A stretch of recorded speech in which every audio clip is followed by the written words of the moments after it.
Assalamualaikum warahmatullahi wabarakatuh. Nama saya Muhammad Fuzail bin Zainul Abidin. Saya daripada Madrasah Darul Ihsan di Batu Mung.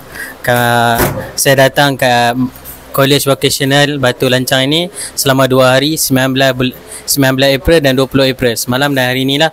Jadi saya mai dalam keadaan kosong. Tak tahu nak buat apa, macam mana pendawaian, tak tahu nak potong apa yang petak elektrik punya apa-apalah, saya tak tahulah. Jadi bila saya datang 2 hari daripada sini, mereka buat khusus untuk pendawaian ni. Jadi saya dapatlah untuk nak buat elektrik selama saya boleh dapat buat lampu. Dapat buat lampu.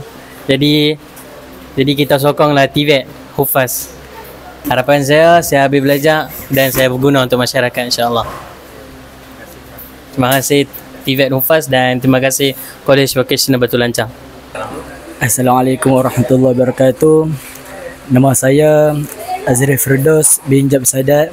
Saya belajar di Madrasah Haji Nafis dekat Gulugok, belajar tentang pendawaian elektrik.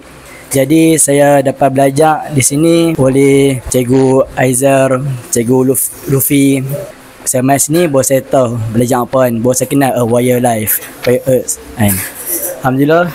Sekarang saya dah belajar dengan cikgu-cikgu. Sekarang saya buat sendiri lampu kan.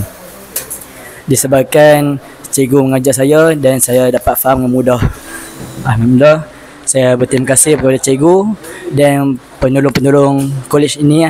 Assalamualaikum warahmatullahi taala wabarakatuh. Saya daripada Madrasah Darul Nafis sangat ucap terima kasih kepada Kolej Vocational Batu Lancang. Selama 2 hari saya datang untuk khusus belajar pendawaian satu fasa. Saya belajar daripada tak ada apa, saya boleh buka lampu dah. Saya belajar buat soket. Jadi saya harap saya terima kasih banyak-banyak sangatlah kepada College Vocational Batu Lancang ini. Harap semoga berjaya, insya-Allah.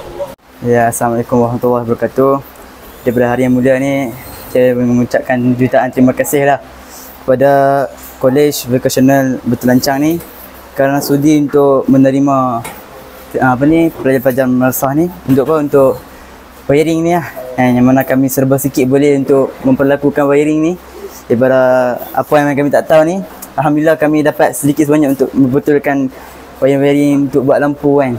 Dan dengan lampu yang hasil saya lakukan ini dapat terbuka dengan hasil tangan saya sendiri. Jadi atas maksud tu lah saya ucapkan terima kasih lah dan jutaan terima kasih kepada semua penduduk-penduduk College Vocational ni. Jadi harapan saya suatu hari nanti mungkin saya akan jadi satu